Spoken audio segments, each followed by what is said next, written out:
Assalamualaikum warahmatullahi wabarakatuh. Waalaikumsalam warahmatullahi wabarakatuh. Alhamdulillahi rabbil alamin wa ala alihi wa sahbihi ajma'in, amma ba'du. Yang terhormat Bapak Sutriyono SPD MPD selaku Kepala SD Negeri Tambak Sari 07 sekaligus pengisi acara. Yang kami hormati Bapak dan Ibu Guru SD Negeri Tambak Sari 07. Pertama, marilah kita panjatkan puji syukur kehadirat Allah Subhanahu wa Ta'ala yang telah melimpahkan berbagai kenikmatannya sehingga kita dapat berkumpul di ruang kelas 5 SD Negeri Tambak Sari 07 dalam acara diseminasi menumbuhkan budaya positif di sekolah. Salawat serta salam marilah kita sanjungkan kepada junjungan kita Nabi Agung Muhammad Sallallahu Alaihi Wasallam yang kita nantikan syafaatnya kelak di yaumul akhir. Bapak dan Ibu Guru yang saya hormati, adapun susunan acara pada hari ini yaitu yang pertama pembukaan, 2 menyanyikan Indonesia Raya, 3 penyampaian materi, 4 penutup. Memasuki acara yang pertama yaitu pembuka. Marilah kita buka acara pada hari ini dengan bacaan basmalah bersama. Bismillahirrahmanirrahim. Semoga dengan bacaan basmalah tersebut acara dapat berjalan dengan lancar dari awal hingga akhir. Allahumma amin. Acara yang kedua yaitu menyanyikan lagu Indonesia Raya yang akan dipandu oleh Ibu Asih Rahayu SPD SD. Kepadanya disilakan. Hiduplah Indonesia Raya. Indonesia tanah airku, tanah tumpah darahku. Di sanalah aku berdiri, jadi pandu hidupku. Indonesia kebangsaanku, bangsa dan tanah airku. Marilah kita berseru, Indonesia bersatu. Hiduplah tanahku, hiduplah negeriku, bangsaku, rakyatku semuanya. Bangunlah jiwanya, bangunlah badannya untuk Indonesia Raya. Indonesia Raya, merdeka, merdeka, tanahku, negeriku yang ku cinta. Indonesia Raya, merdeka, merdeka, hiduplah Indonesia Raya. Hadirin disilahkan duduk kembali. Memasuki acara yang keempat yaitu penyampaian materi diseminasi menumbuhkan budaya positif di sekolah yang akan disampaikan oleh Bapak Sutriyono SPD MPD. Kepadanya disilakan.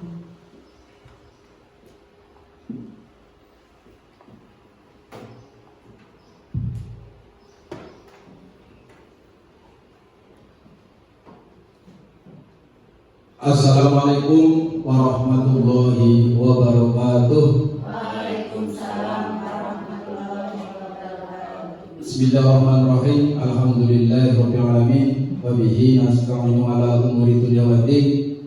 Wassalatu wassalamu ala asrofil anbiya'i wal mursalin sayyidina wa maulana Muhammadin wa ala alihi wa sahbihi ajmain. Amma ba'du. Bapak Ibu Dewan Guru yang saya hormati, puji dan syukur marilah senantiasa kita panjatkan kehadirat Allah Subhanahu wa Ta'ala atas segala limpahan rahmat, hidayah dan karunia-Nya yang mana alhamdulillah sampai dengan hari ini kita masih diberi berbagai macam kenikmatan, di antaranya nikmat sehat, sehingga kita semua masih dapat melaksanakan rangkaian tugas dalam kegiatan belajar mengajar. Terlebih pada pagi hari ini kita diberi kesempatan bersama untuk dapat berkumpul dalam rangka kegiatan diseminasi menumbuhkan budaya positif di sekolah.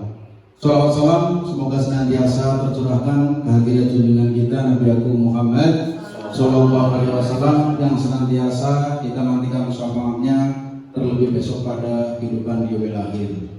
Bapak Ibu yang saya hormati, yang pertama saya menyampaikan ucapan terima kasih atas kehadiran dan kesediaan Bapak Ibu untuk mengikuti kegiatan diseminasi hari ini. Tentunya kegiatan ini sangat penting bagi kita bersama Bapak Ibu, karena materi yang kita bahas bersama nanti adalah kaitannya dengan upaya menumbuhkan budaya positif sekolah. Seiring dengan implementasi kurikulum Merdeka yang mana di sekolah kita mulai tahun ajaran besok itu sudah menyeluruh sasarannya dari kelas 1 sampai dengan kelas 6. Diseminasi ini adalah merupakan satu kegiatan yang bertujuan untuk meningkatkan kompetensi, pengetahuan, pemahaman, persepsi, dan juga konsepsi kita bersama terkait budaya positif di sekolah kita. Yang tentunya sebenarnya selama beberapa tahun terakhir secara umum sebagian besar beberapa kegiatan budaya positif sudah kita laksanakan. Namun seiring dengan implementasi kurikulum Merdeka, tentunya kita juga perlu menyesuaikan dengan esensi yang ada di kurikulum Merdeka. Yang kedua, tentunya perlu saya sampaikan, selain memang ini penting untuk kegiatan sekolah kita, karena kebetulan kita juga ada komunitas belajar Bapak Ibu yang memang secara rutin dan berkala kita mengadakan diskusi bersama untuk hal-hal yang sifatnya urgen. Itu. Di sisi lain memang ini juga salah satu program untuk diseminasi ini bagi peserta pendidikan guru penggerak, untuk khususnya di modul 1.4 ini. Bapak Ibu yang saya hormati, kita masuk ke materi tentang yang pertama, pengertian budaya positif. Budaya positif merupakan nilai dan kebiasaan di sekolah yang berpihak pada peserta didik agar mereka dapat berkembang menjadi pribadi yang kritis, penuh hormat dan tanggung jawab. Jadi kata kuncinya adalah membentuk peserta didik yang memiliki nilai dan kebiasaan dalam hal ini berpikir kritis, penuh hormat dan bertanggung jawab. Kira-kira di sekolah kita ini sudah berjalan atau belum Bapak Ibu? Sudah ya. Banyak sekali pembiasaan-pembiasaan dan penanaman nilai yang kita terapkan. Karena memang di kurikulum Merdeka ini ada yang namanya profil pelajar Pancasila, sementara di kurikulum 2013 juga ada nih penguatan pendidikan karakter, sehingga memang berkesinambungan. Selanjutnya Bapak Ibu, di diseminasi ini nanti kita akan mempelajari bersama terkait beberapa konsep utama yang berhubungan dengan budaya positif. Yang pertama, perubahan paradigma belajar. Yang kedua, disiplin positif. Yang ketiga, kebutuhan dasar manusia. Yang keempat, motivasi perilaku manusia. Yang kelima, posisi kontrol restitusi. Dan yang keenam, keyakinan kelas. Dari 6 konsep utama ini, saya yakin Bapak Ibu semua secara umum nanti ketika saya paparkan ini sudah berjalan. Tinggal nanti kita kuatkan di poin-poin mana yang sekiranya perlu kita kembangkan. Bapak Ibu, tentang perubahan paradigma.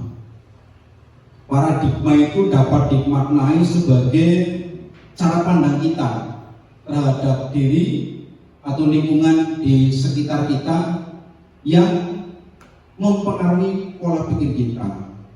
Secara singkat bisa diartikan sebagai salah satu keyakinan yang menjadi dasar dalam kita berpikir. Itu paradigma.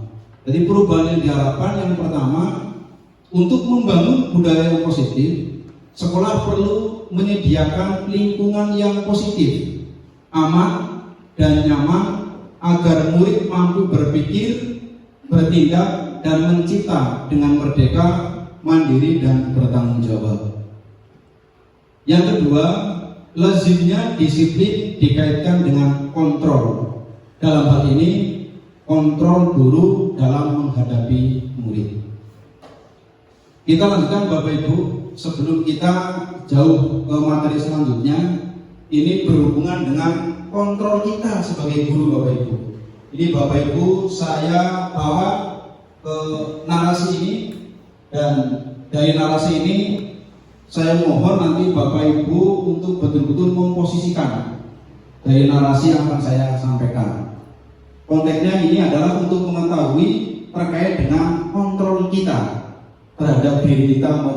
Nah, terkait dengan ini, sekarang saya mohon ke Bapak Ibu guru secara masing-masing saja memposisikan sebagai A semuanya ya. Tetapi di sebelah panjenengan juga ada orang lain yang sebagai B. Silakan dengan tangan kanan menggenggam sesuatu yang paling berharga untuk Bapak Ibu. Silakan bisa membayangkan apakah itu uang, apakah itu prinsip hidup, apakah itu cita-cita, terserah. Itu ya. Sudah Bapak Ibu? Bu Manis menunggang, silakan. Dibayangkan di sebelah Anda ada B atau orang lain yang sedang berupaya untuk membujuk Bapak Ibu agar membuka tangan Bapak Ibu. Pertanyaannya, apakah Bapak Ibu akan membuka tangan Bapak Ibu? Di tangan Bapak Ibu ada sesuatu yang sangat berharga bagi Bapak Ibu. Membuka atau tidak Bapak Ibu? Coba siapa yang menyampaikan pendapat? Ya, silakan Bu Adin. Saya tidak akan melepaskan genggaman tangan saya karena saya mempunyai prinsip yang kuat, yaitu bertanggung jawab untuk melaksanakan tugas saya. Ya, terima kasih. Tepuk tangan untuk Bu Adin, Bapak Ibu. Yang lain satu lagi, siapa yang menyampaikan? Monggo, silakan Bu Manis. Menurut Bu Manis bagaimana? Saya akan membuka tangan saya apabila rekan saya akan bukan mendukung apa yang ada di genggam saya dan akan membuat dia lebih baik. Oke, terima kasih. Tepuk tangan untuk Bu Manis, Bapak Ibu. Ya. Satu lagi, barangkali yang boleh yang berbeda. Bu Puri, monggo dengan bagaimana? Kalau saya sih tetap tidak akan membuka tangan saya karena saya punya prinsip itu yang menurut saya dan memang itu seperti itu. Ya, terima kasih Bu Murni, Bu Ati, dan Bu Manis. Dalam konteks ini tidak ada jawaban yang benar, tidak ada jawaban yang salah, semuanya benar. Ini kita bicara tentang kontrol ya. Apakah Anda atau B membuka kepala tangan Anda? Jawabannya tadi ada dua jawaban yang berbeda tetapi maknanya mendalam. Yang kedua, apakah Anda atau B menutup kepala tangan Anda? Mengapa? Tadi juga sudah dijawab. Dalam kegiatan ini, yang ketiga, ini pertanyaan untuk Bapak Ibu. Sesungguhnya siapa yang memegang kendali atau kontrol untuk membuka dan menutup tangan? Kau Bapak Ibu? Diri sendiri. Bu Manis membuka juga dengan catatan ya. Ketika B mensupport dan mendukungnya, ada catatannya. Ketika tidak berarti tetap mengepal. Berarti kesimpulannya bahwa kontrol atau kendali itu ada pada diri sendiri. Kita sendiri yang memegang kontrol atas kepalan tangan kita. Apakah kita membuka atau menutup kepalan tangan kita itu bergantung pada diri kita masing-masing sesuai dengan kebutuhan dasar atau sesuai dengan tujuan atau alasan tertentu. Baik Bapak Ibu, nah ini kita lanjutkan terkait dengan tadi narasi yang sudah kita praktekkan bersama. Sekarang kita coba implementasikan dengan kondisi di lapangan. Ini perubahan paradigma Bapak Ibu nih, teori kontrol dari Dr. William Glasser. Perubahan paradigma teori kontrol tentang ilusi kontrol atau kesalahan persepsi. Nah ini kadang sampai hari ini kita masih memposisikan diri kita menjadi orang yang selalu mengontrol orang lain, termasuk dalam hal ini dalam kegiatan belajar mengajar. Kita sudah masuk ke alur ranahnya kurikulum merdeka. Ilusi atau kesalahan persepsi guru mengontrol murid. Padahal tadi sudah kita sepakati bersama nih, kontrol diri dan kendali seseorang ada pada diri sendiri. Nah, ini ilusi atau kontrol kesalahan persepsinya yang pertama guru mengontrol murid. Ini. Kira-kira begitu tidak Bapak Ibu? Kita masih mengontrol murid ya? Yang kedua, ilusi bahwa kritik dan membuat orang merasa bersalah dapat menguatkan karakter. Jadi ketika kita memberikan kritik atau katakanlah melakukan sesuatu yang membuat siswa kita menjadi merasa bersalah, itu akan menguatkan karakter siswa. Ini adalah persepsi yang keliru atau mispersepsi atau ilusi. Yang keempat, ilusi bahwa semua penguatan positif, efektif dan manfaat. Menurut pandangan Bapak Ibu, apakah dalam kita memberikan reward, hadiah dan sebagainya pasti bermanfaat bagi murid? Nah, itu juga pertanyaan besar yang memang harus nanti kita jawab bersama di materi berikutnya. Yang keempat, ilusi bahwa orang dewasa memiliki hak untuk memaksa. Ini beberapa contoh kesalahan persepsi yang sering kita terapkan dalam kegiatan belajar mengajar. Konteksnya adalah penyelenggaraan pendidikan di sekolah. Kata kunci yang akan kita bangun adalah bagaimana kita berusaha untuk meluruskan miskonsepsi tentang makna kontrol. Sehingga dalam konteks pembelajaran ke depan diupayakan bagaimana kita semaksimal mungkin untuk mengurangi kontrol kita terhadap murid, sehingga posisi kita nanti bukan sebagai subjek tetapi kita sebagai fasilitator. Ini nyambung dengan materi tentang filosofi pendidikan Ki Hajar. Itu Bapak Ibu terkait dengan teori kontrol yang tadi sudah kita awali bersama dengan narasi kita bersama. Selanjutnya kita masuk materi tentang disiplin. Sudah sangat familiar Bapak Ibu kita tentang disiplin ya? Sudah sangat familiar? Coba Bapak Ibu, menurut Bapak Ibu disiplin itu apa kata kuncinya? Sesuai aturan. Betul sekali. Yang lain ada bertanggung jawab. Sesuai aturan, bertanggung jawab. Kata kunci disiplin adalah melaksanakan sesuatu sesuai dengan aturan dengan penuh tanggung jawab. Ini secara rinci makna disiplin berasal dari bahasa Latin disiplina yang artinya belajar. Makna asal kata ini berkonotasi dengan disiplin diri dari murid-murid Sokrates dan Plato waktu itu. Disiplin membuat orang menggali potensinya menuju sebuah tujuan dan apa yang dia hargai. Namun dalam konteks budaya kita itu makna disiplin telah berubah menjadi sesuatu yang dilakukan seseorang pada orang lain untuk mendapatkan kepatuhan. Kecenderungan umum adalah menghubungkan kata disiplin dengan ketidaknyamanan, bukan dengan apa yang kita hargai atau pencapaian suatu tujuan mulia.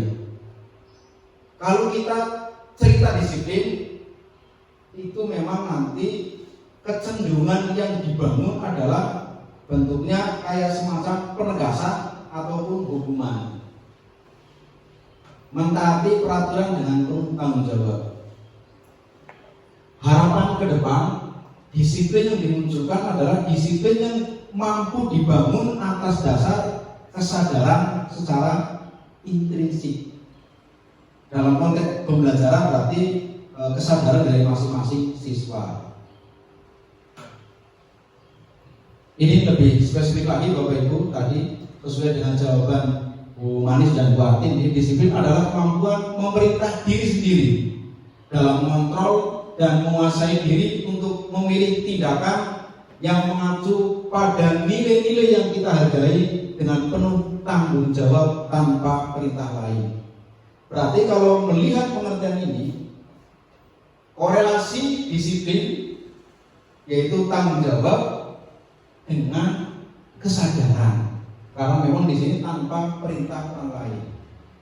Jadi ketika seseorang melakukan sesuatu, harus melalui perintah orang lain. Dalam hal ini siswa katakan dalam belajar, berarti memang dalam diri siswa tersebut belum terbangun yang namanya disiplin diri. Itu. Kita lanjutkan Bapak Ibu. Nah, nilai-nilai kebajikan universal. Ya. Nilai-nilai kebajikan universal ini merupakan sifat positif manusia yang merupakan tujuan mulia yang ingin dicapai oleh setiap individu. Nah, ini dalam kegiatan belajar mengajar, khususnya kaitannya dengan implementasi kurikulum Merdeka ini, ada yang namanya profil pelajar Pancasila. Ini kira-kira Bapak Ibu sudah menerapkan atau belum, Bapak Ibu? Sudah atau belum? Sudah ya? Sudah menerapkan. Hanya memang porsinya yang berbeda, karena memang implementasi kurikulum Merdeka juga diterapkan secara bertahap. Tentunya di kelas 3 dan kelas 6 di tahun pelajaran ini konteksnya bukan profil pelajar Pancasila, tapi penguatan pendidikan karakter. Namun perlu dipahami substansinya sama Bapak Ibu. Harus jawab kemudian ragu bisa dulu ya, sudah kita. Hanya tinggal nanti penguatan saja. Karena kalau kita lihat hampir sama substansinya memang antara penguatan pendidikan karakter di kurikulum Merdeka dengan profil pelajar Pancasila. Sehingga memang nilai-nilai kebajikan yang akan kita capai bersama ke depan dalam kegiatan belajar mengajar sebagai tujuan pendidikan di sekolah adalah menciptakan siswa yang memiliki nilai-nilai berlandaskan profil pelajar Pancasila. Ada berapa Bapak Ibu nilainya? Ada 6. Ya. Yang pertama beriman bertakwa kepada Tuhan Yang Maha Esa dan berakhlak mulia. Yang kedua mandiri. Yang ketiga bernalar kritis. Yang keempat berkebinekaan global. Yang kelima bergotong royong. Dan yang keenam kreatif. Sudah hafal semua Bapak Ibu? Sudah ya? Bahkan ada nyanyiannya ini. Bisa kita nyanyikan bersama-sama bahkan dengan siswa. Ada yang siap untuk memimpin bernyanyi bersama terkait dengan profil pelajar Pancasila? Siap berarti? Ya silakan berarti untuk ke depan memandu kita bersama untuk menyanyikan profil pelajar Pancasila. Biar lebih meriah dan semangat, monggo Bapak Ibu berdiri.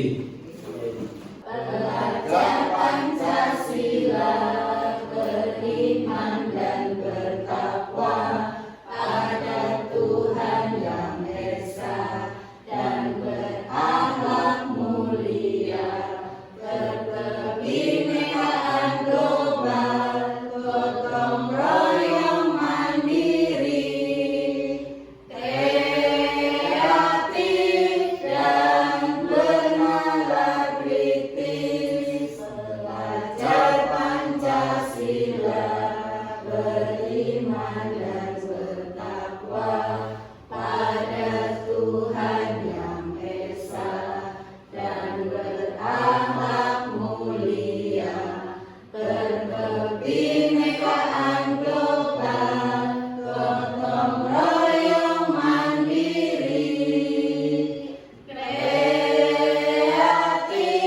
dan bernalar kritis.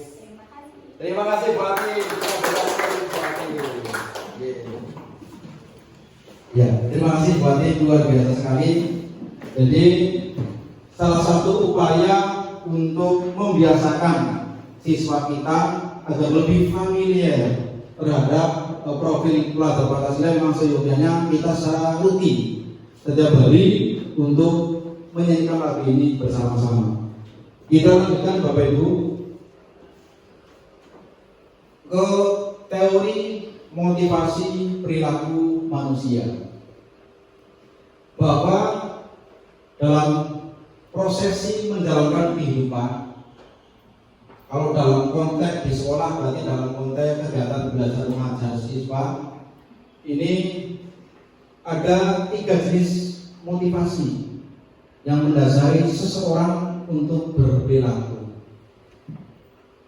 Yang pertama, untuk menghindari ketidaknyamanan atau hukuman. Nah, ini yang pertama. Kalau kita lihat, coba kita refleksikan sedikit ke anak-anak kita, ke siswa kita. Yang pertama, untuk menghindari ketidaknyamanan atau hukuman. Dalam hal ini, seseorang melakukan sebuah perilaku, sebuah tindakan tertentu, baik itu positif maupun negatif, karena takut akan hukuman.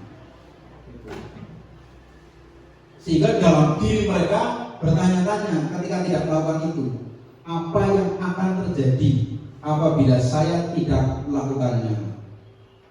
Ini dalam aplikasinya dapat dicontohkan ketika seumpama Bapak Ibu memberikan pekerjaan rumah ke siswa. Di dalam benak siswa, kalau kita baca itu beragam sekali jawabannya. Ada yang karena berpikir, wah ini tanggung jawab kita, ini tanggung jawab saya. Tapi ada yang berpikir, ya yang orang garap ya ngesuk domain ng guru, dihukum ng guru. Nah, jawaban itu salah satu jawaban yang mengarah ke poin 1 untuk menghindari hukuman atau ketidaknyamanan. Dan motivasi ini bersifat eksternal, dari luar diri orang tersebut. Yang kedua, untuk mendapatkan imbalan dari orang lain atau dari institusi lain. Sehingga pertanyaan muncul ketika seseorang melakukan perilaku tersebut adalah, apa yang akan saya dapatkan apabila saya melakukannya? Ini yang kedua ini biasanya terjadi dari pembiasaan kita dalam memberikan kayak semacam reward, hadiah dan sebagainya. Ini akan muncul pertanyaan ini. Yang ketiga, untuk menghargai diri sendiri. Dan pertanyaan yang muncul adalah, saya akan menjadi orang seperti apa bila saya melakukannya? Dari motivasi 1 dan 2 itu bersifat eksternal, artinya dari luar diri orang tersebut. Sementara yang ketiga itu bersifat internal, dari dalam diri. Nah Bapak Ibu, yang perlu kita bangun adalah bagaimana kita menciptakan satu motivasi terhadap siswa agar mereka memiliki kesadaran diri untuk melakukan tugas kewajibannya sebagai seorang pelajar. Dalam hal ini adalah belajar. Sampai saat ini coba dengan refleksi, kira-kira dari 3 motivasi itu mana yang paling dominan sementara ini Bapak Ibu?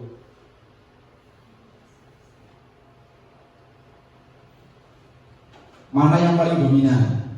Apakah yang satu menghindari ketidaknyamanan atau hukuman, yang kedua ingin mendapatkan imbalan, dan yang ketiga karena kesadaran diri, ingin menghargai diri sendiri? Bapak Ibu, menurut Bapak Ibu mana yang paling dominan dengan keadaan anak kita, siswa kita pada saat ini? Nomor 1 betul ya? Nomor 1, dan rata-rata memang semacam itu. Ini tidak hanya ke siswa, ke siapa saja, rata-rata masih ke nomor 1.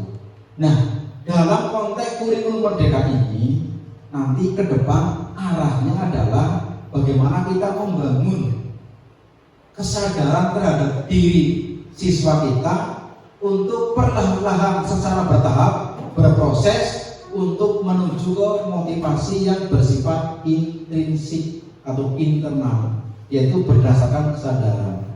Ini memang betul sekali kalau kita melihat, kalau kita aplikasikan, ya nomor 1 yang paling dominan. Namun juga ada beberapa anak, kalau kita lihat yang bisa masuk ke nomor 2 atau nomor 3 ada, itu. Tapi dominan di nomor 1. Kita lanjutkan Bapak Ibu. Ini ada sesuatu yang sempat menggelitik pikiran saya. Dihukum oleh penghargaan. Bahwa yang namanya penghargaan itu ternyata selain berdampak positif, itu juga berdampak negatif. Itu saya secara pribadi juga memang sempat sedikit tersentak ketika mendalami konsepsi ini, dihukum oleh penghargaan. Karena selama ini apa yang kita bangun dari pengalaman kegiatan belajar mengajar sebelum-sebelumnya, itu kita lebih pada bagaimana kita memberikan reward atau penghargaan terhadap anak-anak yang memiliki sesuatu yang lebih. Dan ternyata ini ada konsepsi tentang dihukum oleh penghargaan. Penghargaan itu dapat menurunkan kualitas, penghargaan mematikan kreativitas, dan penghargaan mengurangi motivasi intrinsik. Itu pendapat Bapak Ibu bagaimana dengan dihukum oleh penghargaan? Kira-kira cocok dengan konsep ini atau menurut Bapak Ibu wah orang yang mending kayak biasa nih, penghargaan menjadi sesuatu yang utama? Bagaimana pendapat Bu Asih terkait dengan dihukum oleh penghargaan?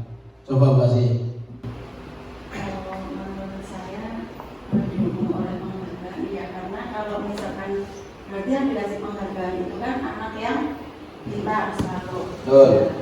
Sekarang kalau misalkan kalau ada anak yang tidak bisa, misalkan itu kan berarti tidak mendapatkan penghargaan. Betul. Misalnya dalam pelajaran matematika, padahal dalam pelajaran lain kan anak tersebut bisa. Jadi kalau tentang dihukum oleh penghargaan, saya kurang setuju. Terima kasih Bu Asih. Betul sekali.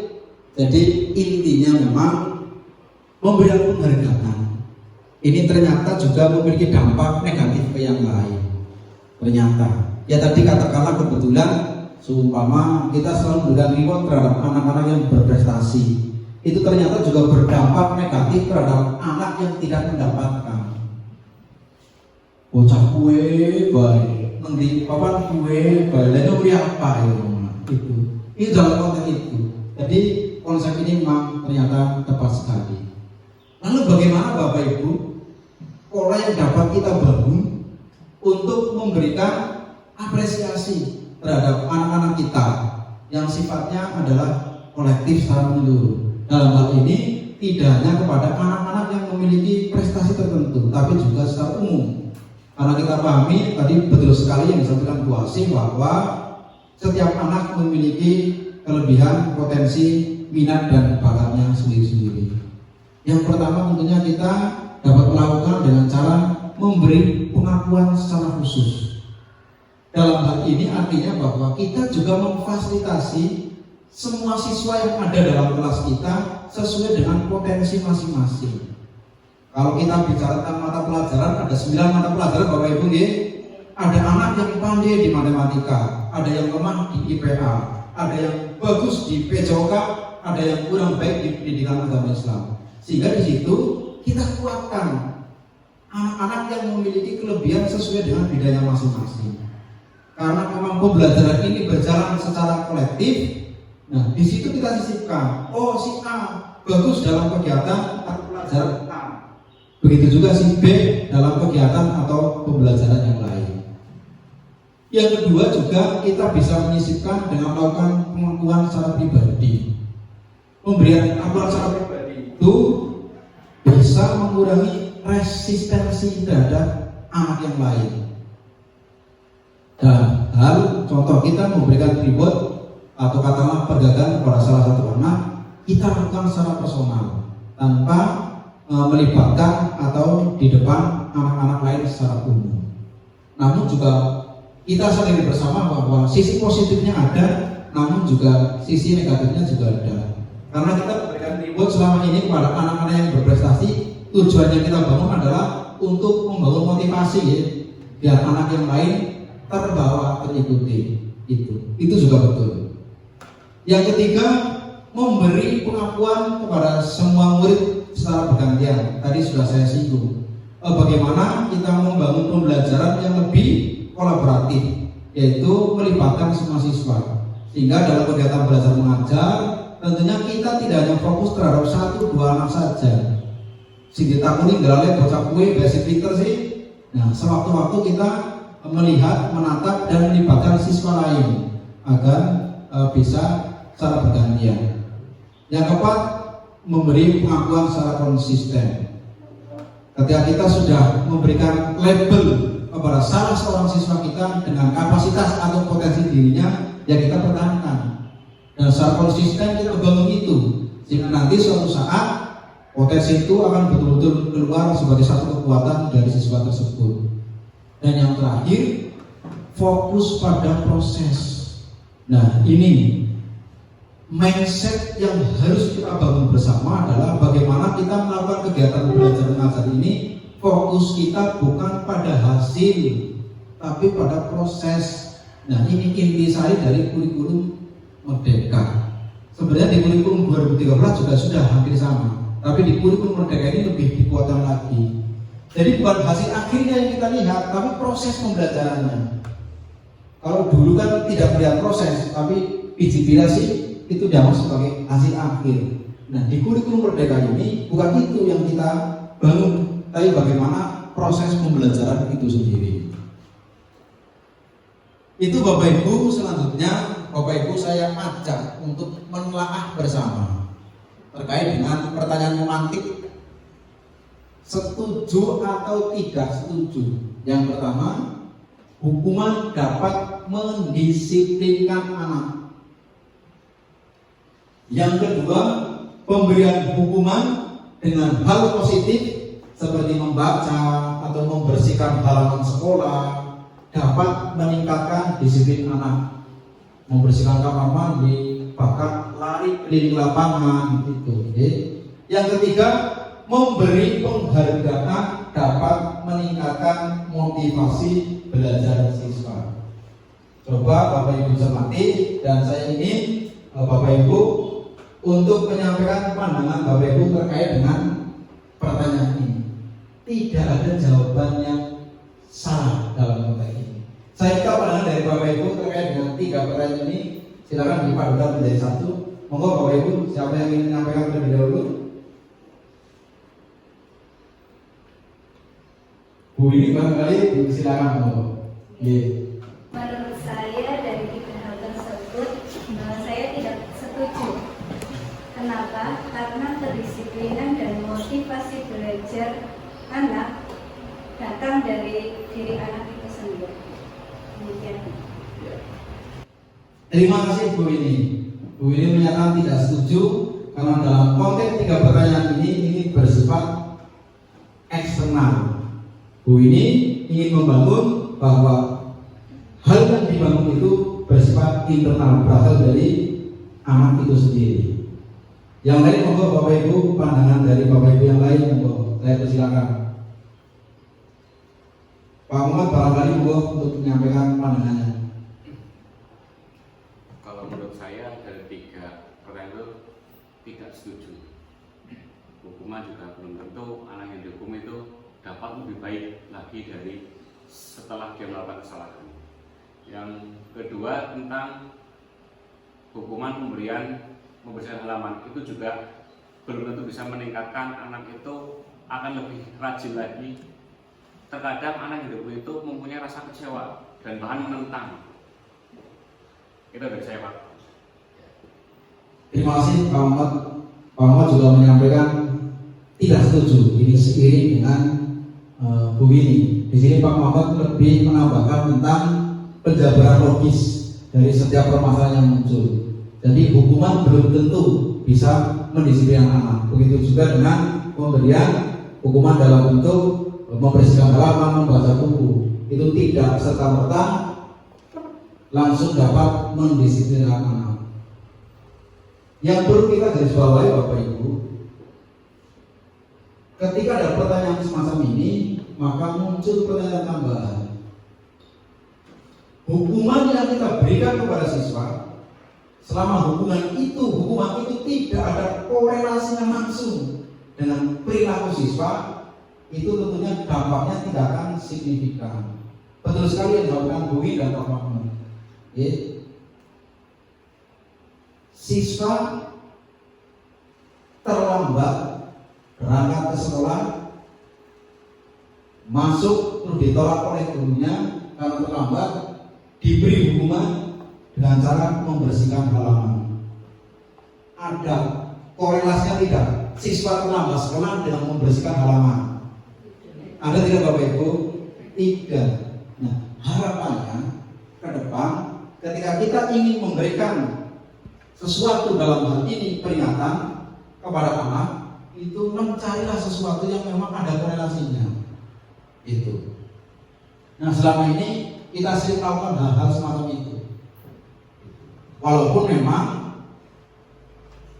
tadi kalau kita refleksi bersama sampai dengan hari ini, posisi motivasi siswa kita masih dimotivasi satu, yaitu karena menghindari hukuman. Terima kasih untuk Bu Winnie dan Pak Maman. Kita lanjutkan Bapak Ibu, ini perbedaan antara hukuman dan konsekuensi, dan nanti kita sambung dengan restitusi. Itu yang kemarin saya lihat di PMM di penilaian kinerja Bapak Ibu, di sana ada beberapa guru yang mengusulkan tentang restitusi. Itu. Secara umum akan saya sampaikan yang pertama, hukuman. Hukuman itu sesuatu yang menyakitkan harus terjadi.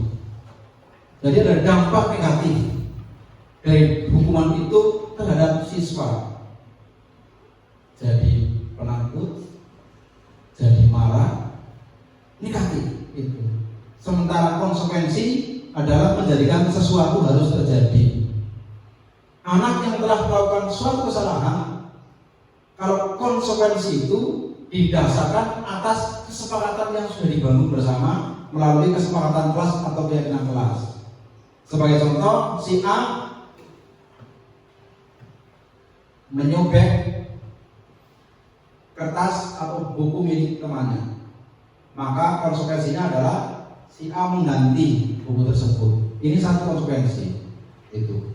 Yang kedua, membuat anak sakit. Ini kalau hukuman nih, baik secara fisik maupun mental, dan ini bisa dalam jangka waktu yang lama. Sementara konsekuensi membuat anak merasa tidak nyaman dalam jangka waktu pendek. Itu karena di konsekuensi ini sudah ada dasar kesepakatan bersama. Terus selanjutnya dalam konteks hukuman nanti justru anak akan membenci kedisiplinan. Tadi dari pertanyaan kuanti tadi, itu kalau kita terapkan secara ketat, justru tidak terbangun kesadaran, tapi anak justru akan membenci kedisiplinan. Sementara konsekuensi ini anak akan menghargai disiplin. Hukuman bersifat paksaan, sementara konsekuensi bersifat stimulus tanggapan. Hukuman mendorong anak menyakiti diri sendiri, sementara konsekuensi mendorong anak agar mudah menyesuaikan diri. Dan hukuman ini akan memunculkan rasa emosi atau marah, rasa bersalah, dipermalukan, dan merasa tak dihargai. Sementara di konsekuensi nanti akan memunculkan kehilangan hak, dibuat tidak nyaman, diasingkan sementara. Dari perbedaan ini, Bapak Ibu akan saya arahkan ke restitusi. Ini kemarin sudah muncul dan sudah cukup familiar di kita bersama tentang restitusi. Apa sih itu restitusi Bapak Ibu? Adalah proses menciptakan kondisi bagi murid untuk memperbaiki kesalahan mereka, sehingga mereka akan kembali ke kelompok mereka, ke kelas mereka dengan penguatan karakter. Itu. Jadi sasaran kita ke depan adalah bagaimana kita menyelesaikan masalah yang terjadi dengan anak dengan cara pendekatan restitusi. Itu. Lalu apa ciri restitusi Bapak Ibu? Yang pertama bahwa restitusi itu bukan untuk menebus kesalahan, namun belajar dari kesalahan. Nah, pendekatannya itu yang kita perlukan. Itu. Yang kedua, memperbaiki hubungan. Kalau hukuman, maka kecenderungan nanti siswa akan menjadi takut kepada kita atau marah. Tapi kalau belajar restitusi, justru akan menjadi dekat dengan kita. Karena dalam konteks penyelesaiannya kita tidak menyalahkan. Yang ketiga, memunculkan tawaran-tawaran alternatif dalam hal penyelesaian masalah, bukan paksaan. Yang keempat, restitusi menuntut untuk melihat ke dalam diri. Anak terlambat bukan kita salahkan, tetapi kita konfirmasi kenapa terlambat, apa yang membuat terlambat. Itu yang perlu kita gali. Jadi kesel, mobil banter-banter ya, makanya terlambat, dok ketemu Pak Guru, domai, bola terbaik. Nah, ke depan arahnya pendekatan yang kita bangun adalah pendekatan restitusi. Yang kelima, mencari kebutuhan dasar yang mendasari tindakan. Karena setiap orang melakukan tindakan itu pasti ada alasannya. Alasan dalam rangka untuk memenuhi kebutuhan dasar. Yang keenam, restitusi adalah cara yang paling baik. Sampai dengan hari ini adalah cara yang paling baik untuk menyelesaikan masalah. Restitusi fokus pada karakter, bukan tindakan. Dan restitusi yang paling penting Bapak Ibu, fokus untuk memberikan solusi. Tadi ini kata kuncinya. Sehingga ini yang penting, poin penting di garis bawah ini, fokus pada pemberian solusi, bukan menghakimi, bukan menyalahkan, tapi bagaimana kita memberikan pendampingan untuk memberikan solusi. Dan yang terakhir, mengembalikan murid yang berbuat salah pada kelompoknya. Siswa yang salah kita hukum, maka muncul ketakutan, malu ke teman-teman dan sebagainya. Dan sering terjadi Bapak Ibu, saya sendiri juga sama. Masukkan ke ruangan, dikonfirmasi, setengah diintimidasi, masalah yang mulai diintimidasi, saya orang Jawa, orang aku, kan begitu. Ya, setengah ada intimidasi. Jika ketika masuk ke ruangan dan belum pucat dan malu ke teman-temannya, itu. Selama ini kita melakukan hal semacam itu karena ya sampai hari ini sebelum mengenal restitusi ini, yaitu merupakan salah satu strategi yang paling tepat. Tapi dengan mengenal restitusi ini memang berproses Bapak Ibu, berproses. Anak yang sudah biasa dihukum atau katakanlah selesai dengan hukuman, beralih ke restitusi itu prosesnya lama, panjang karena butuh pemahaman dan kesadaran. Itu Bapak Ibu.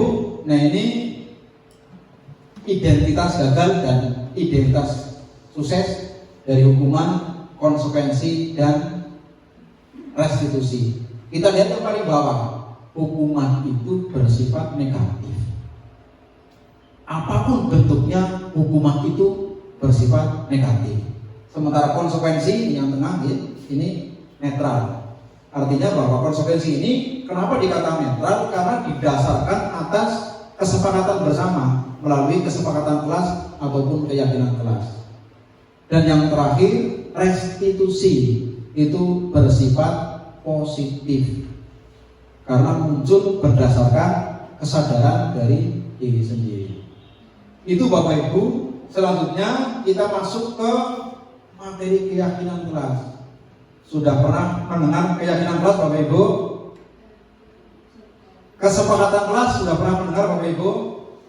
Sudah nih. Keyakinan kelas itu dibangun atas dasar kesepakatan kelas, yaitu nilai-nilai kebajikan atau prinsip universal atau prinsip yang bersifat umum yang disepakati bersama tanpa melihat latar belakang agama, suku, status sosial dan sebagainya.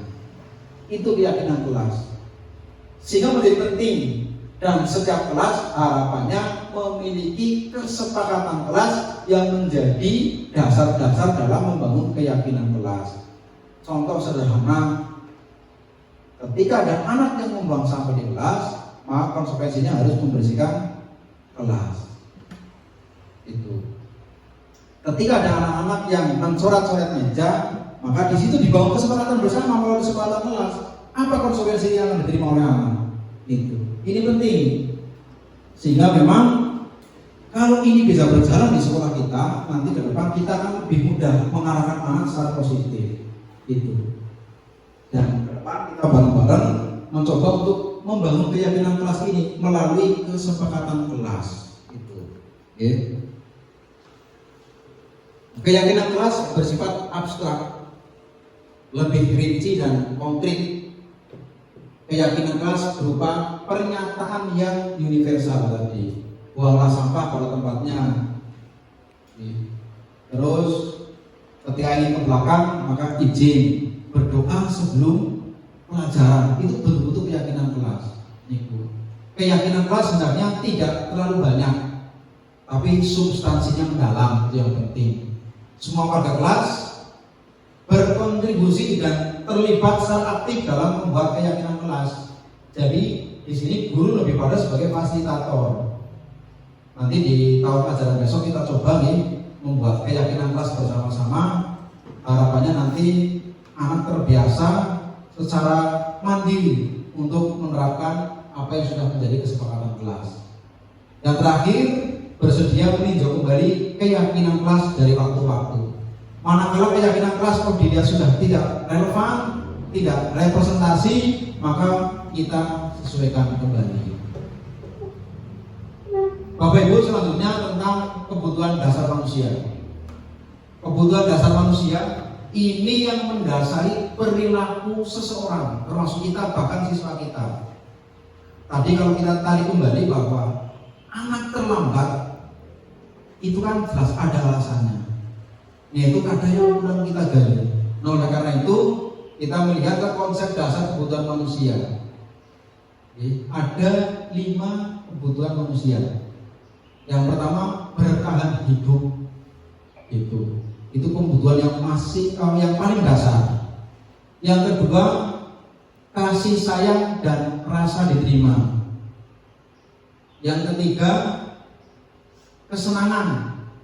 Yang keempat, penguasaan. Dan yang kelima, kebebasan. Ini yang bertahan untuk hidup ini bisa dikatakan sebagai kebutuhan primer. Tapi kebutuhan yang lain pun sekarang bisa menjadi primer kalau kita melihat perkembangan sekarang.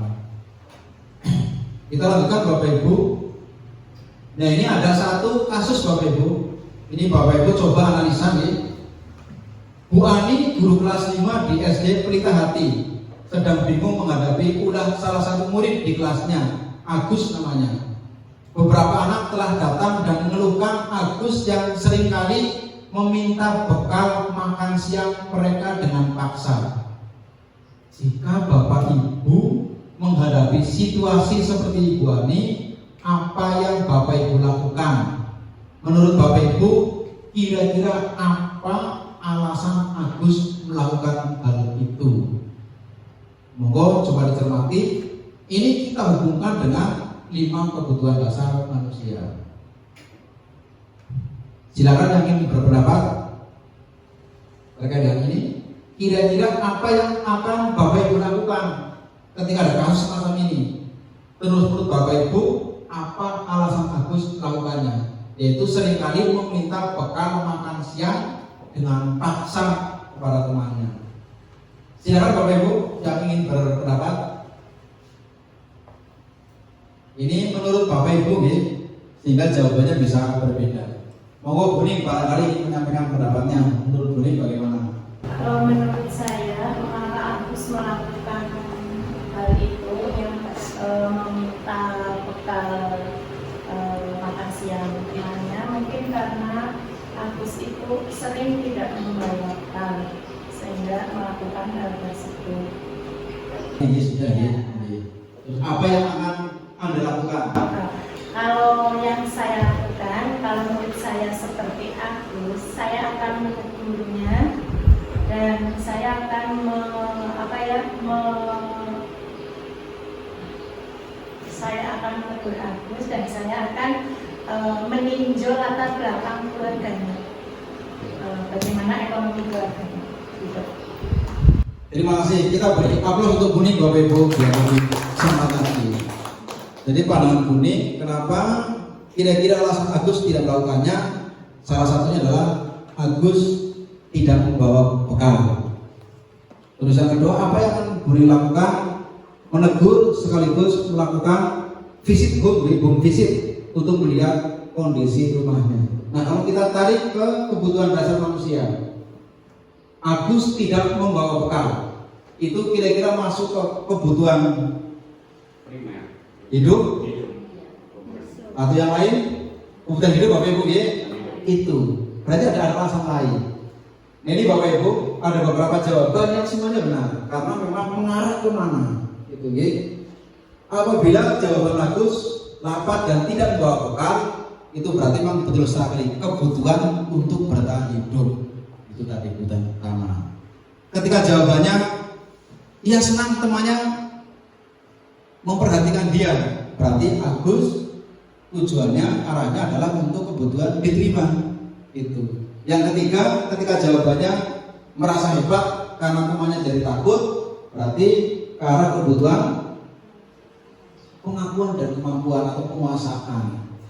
Apabila Agus merasa bosan dengan bekal yang dibawa ibunya karena selalu membawa bekal yang sama, berarti kebebasan kebutuhannya. Dan yang terakhir, karena iseng saja ingin dan menikmati ekspresi wajah teman-temannya, berarti untuk kebutuhan kesenangan.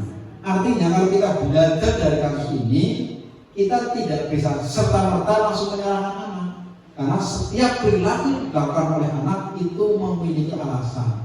Yang terpenting adalah bagaimana kita mencoba untuk menggali satu alasannya apa. Yang kedua, setelah memiliki alasan, kita berupaya untuk memfasilitasinya untuk memperbaikinya.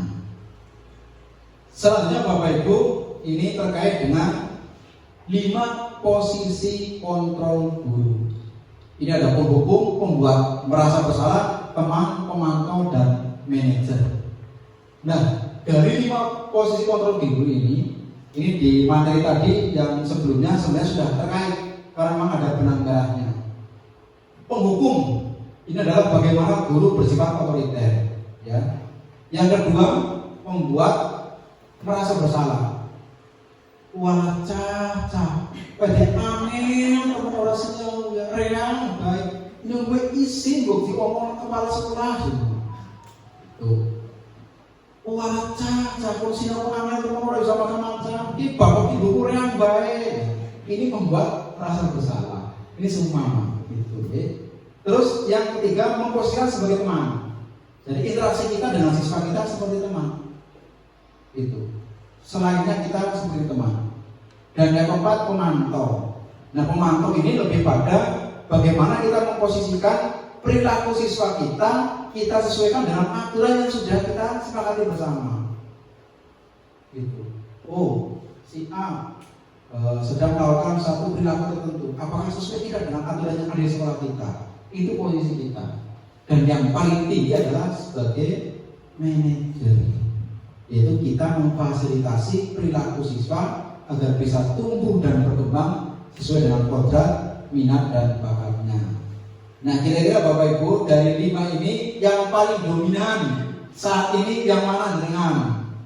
Wah, yang mana? Bapak tidak ada saya membuat merasa bersalah. Di usulan ini si putih biasanya usul di yang kedua. Pemanis kelas tengah. Teman, betul sekali. Ya. Pak Muhammad ini guru besoka. Pemantau. Iya betul. Pasok kepala sini orang lapangan. Itu Bapak Ibu. Dan ke depan nanti perlahan kita ke arah manajer, tetapi tidak bisa mutlak hanya menggunakan satu kontrol gitu. Karena perilaku orang beda-beda. Bodas angel orang patut kok kita hanya sebagai manajer saja, ya murah berhasil. Ya sedikit-sedikit kita kasih yang nomor 1, dikolaborasikan. Itu. Ini 5 posisi kontrol Bapak Ibu, dari penghukum, membuat rasa bersalah, teman, pemantau, dan manajer. Banyak sekali sesuatu atau kata-kata yang bisa kita kembangkan di sana. Sedikit ini saya selipkan beberapa contoh pernyataan yang menunjukkan kita berada di posisi mana. Saya kecewa sekali dengan kamu. Membuat rasa bersalah. Mau kecewa sampai reang, baik semua itu ya. Itu membuat rasa bersalah. Kamu tidak pernah belajar dengan benar lah. Angel kowe ngomongi gitu. Ini penghukum. Ayolah, lakukan dengan Bapak Ibu, yuk semangat belajar. Ini poin sebagai teman. Nah ini, apakah kamu mau mendapatkan stiker bintang hari ini? Dalam hal ini artinya, apakah anak-anak sudah berperilaku sesuai dengan aturan itu sebagai pemantau? Terus yang kelima, bagaimana kamu bisa menyelesaikan masalah ini? Nah ini sebagai manajer. Gitu. Dan yang terakhir ini contoh buku lagi jelas sekali ini, kamu selalu yang paling terakhir, terlambat terus. Gitu. Ini yang terakhir Bapak Ibu, segitiga restitusi. Ini tadi kita ambil benang merah dari yang restitusi. Nah ini bentuk penyelesaian masalahnya. Ini kemarin ada beberapa rekan guru yang mengusulkan ini di penilaian kinerja, yaitu dengan melakukan segitiga restitusi. Jadi segitiga restitusi itu adalah merupakan strategi dalam menyelesaikan masalah, sehingga anak yang bermasalah bisa kembali pada kelompok mereka dengan karakter yang lebih kuat. Jadi bocah kita panggil ke ruangan, setelah keluar dari ruangan justru malah tertawa dengan kesadaran dia. Itu arahnya ke situ. Ini dari segitiga restitusi. Lalu bagaimana tahapannya Bapak Ibu? Melalui restitusi ini guru dapat membantu murid menjadi lebih memiliki tujuan disiplin positif, membantu murid untuk lebih jujur terhadap diri sendiri, dan dalam konteks penyelesaian masalah memberikan penawaran bukan paksaan. Nah ini ada 3 segitiga restitusi. Segitiga ya 3 bukan sih ya, tidak 4 ya. Yang pertama menstabilkan identitas, ini yang bawah. Jadi ketika memberikan penguatan ketika ada siswa yang salah, bahwa setiap orang pasti pernah melakukan kesalahan. Itu. Jadi bocah dikuatkan di situ. Yang kedua, bukan kamu satu-satunya yang pernah melakukan kesalahan, Pak Guru dia tahu. Junjung di situ guru ya. Itu. Setelah itu kita masuk ke validasi tindakan yang salah. Tadi tentu anak punya alasan kenapa Agus mengambil bekal temannya. Itu. Jadi pertama, Agus kenapa mengambil bekal temannya? Kamu bocah kemudian nggak apa-apa, Pak Guru dulu pas zaman SD juga sama gitu. Dan itu wajar untuk anak-anak. Lalu kita masuk ke validasi tindakan. Ya alasan Agus kenapa? Apa alasan Agus mengambil bekal temannya? Itu masuk validasi tindakan. Terus kita ke penyelesaian, menanyakan keyakinan. Menurut Agus, mengambil bekal temannya itu baik atau tidak? Tidak, Bu. Nah, kira-kira kesepakatan apa yang sudah kita sepakati bersama di kelas terkait dengan tindakan Agus dan sebagainya. Itu kurang lebih semacam itu sampel penyelesaian masalah tadi dari kasus Agus yang selalu mengambil makan temannya. Ini tahapannya Bapak Ibu. Yang pertama menstabilkan identitas, tadi ini sudah kita bahas bersama. Jadi kita melakukan penguatan terhadap kesalahan yang dilakukan oleh siswa kita. Setelah itu yang kedua memvalidasi tindakan yang salah. Itu. Gak apa-apa, Pak Guru juga pernah melakukan hal yang sama. Apa alasanmu melakukan hal tersebut? Dan yang terakhir keyakinan, menanyakan keyakinan. Itu. Dari perilaku yang dilakukan oleh anak tersebut, nilai-nilai apa yang dapat kita bangun dan kita kuatkan.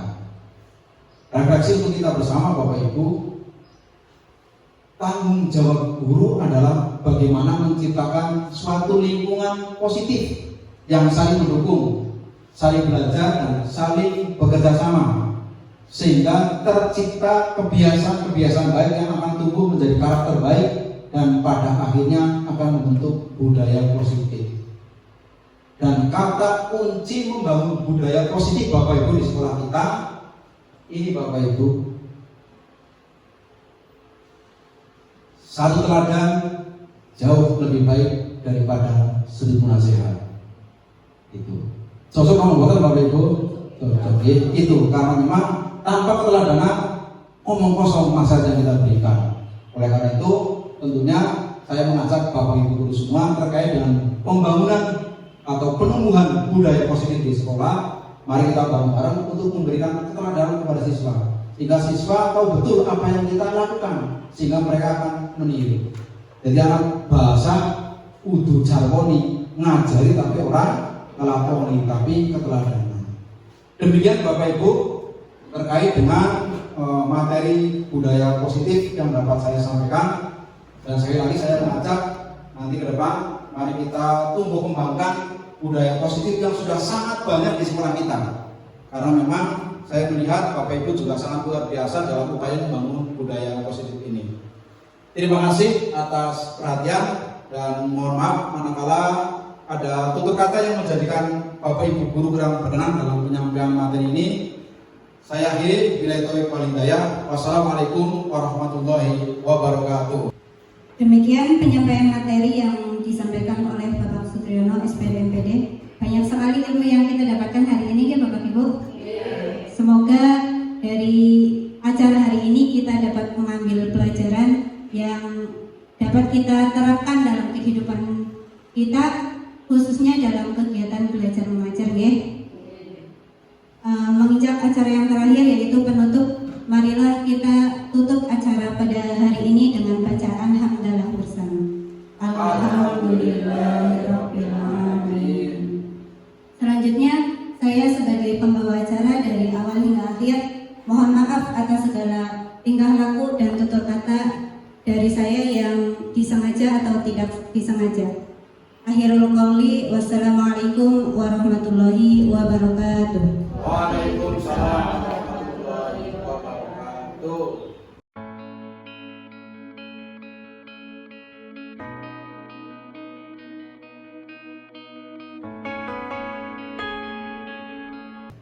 Assalamualaikum warahmatullahi wabarakatuh.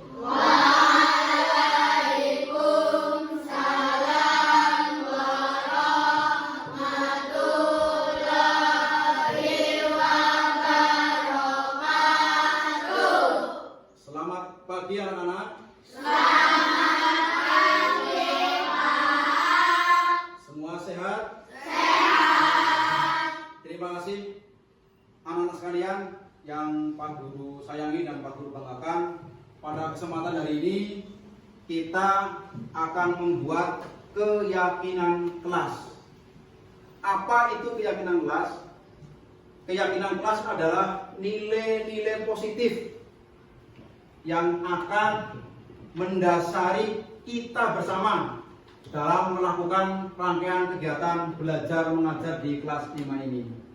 Sehingga nanti setiap anak akan memunculkan satu ide tentang keyakinan kelas, di mana nanti keyakinan tersebut akan kita padukan dan menjadi satu kesepakatan kelas bersama.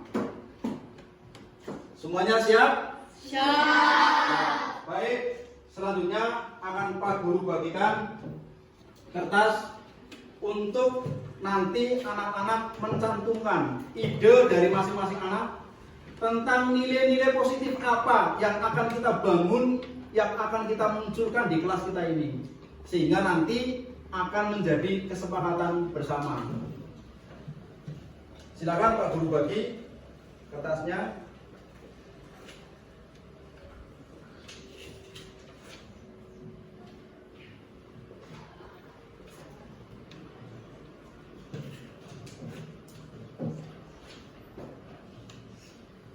Banyak sekali nilai-nilai yang bisa kita bangun.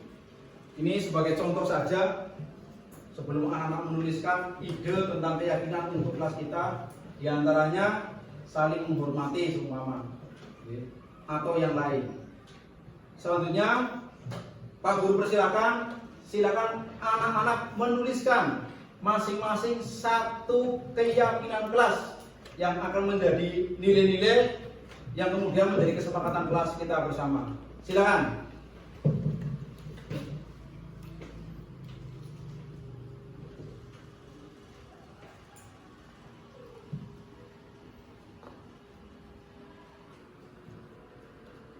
Sudah atau belum? Sudah.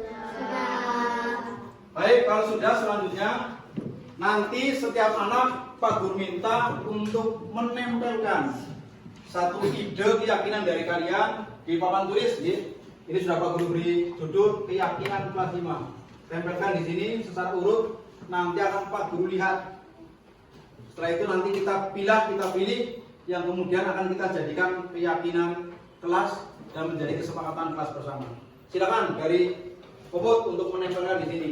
Nanti diikuti oleh anak yang lain.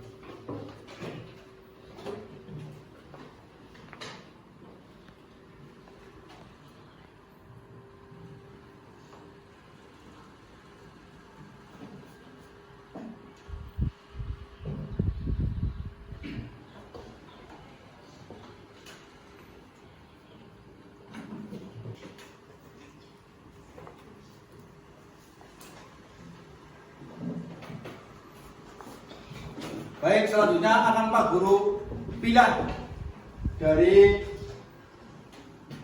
catatan anak-anak sekalian yang memiliki nilai sama Pak Guru satukan, sehingga nanti akan terlihat berapa nilai keyakinan kelas yang akan kita munculkan.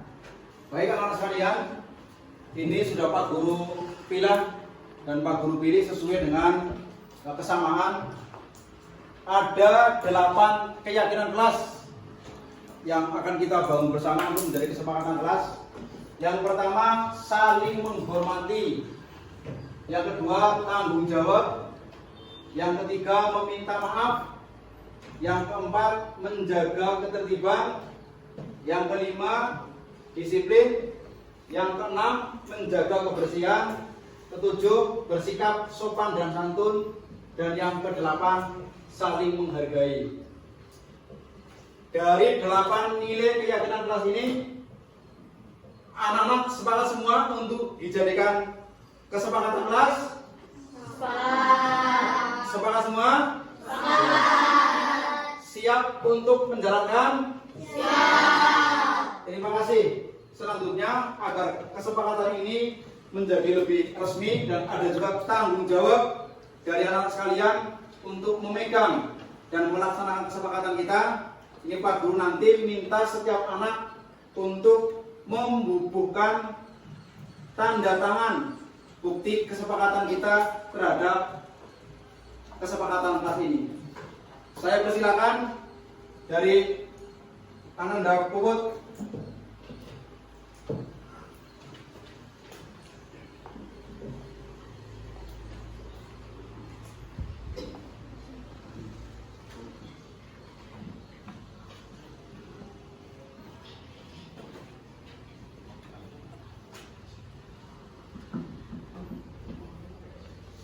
Dilanjutkan yang lain.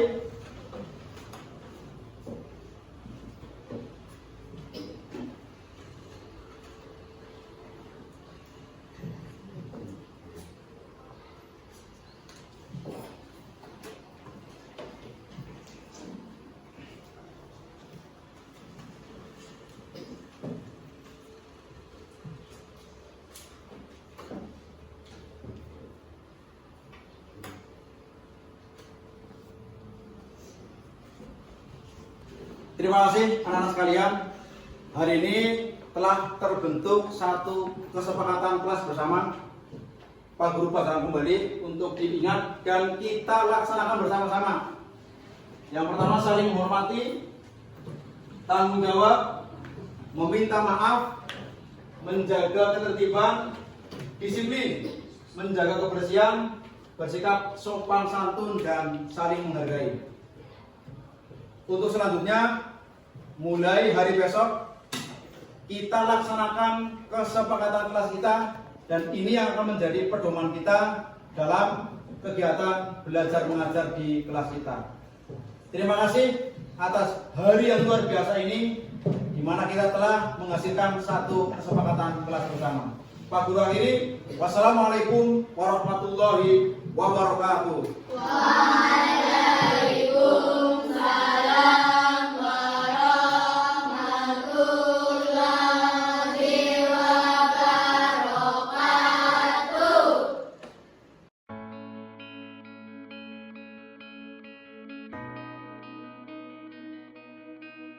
Assalamualaikum warahmatullahi wabarakatuh. Nama saya Puput Restu Ayunda. Terima kasih Pak Guru.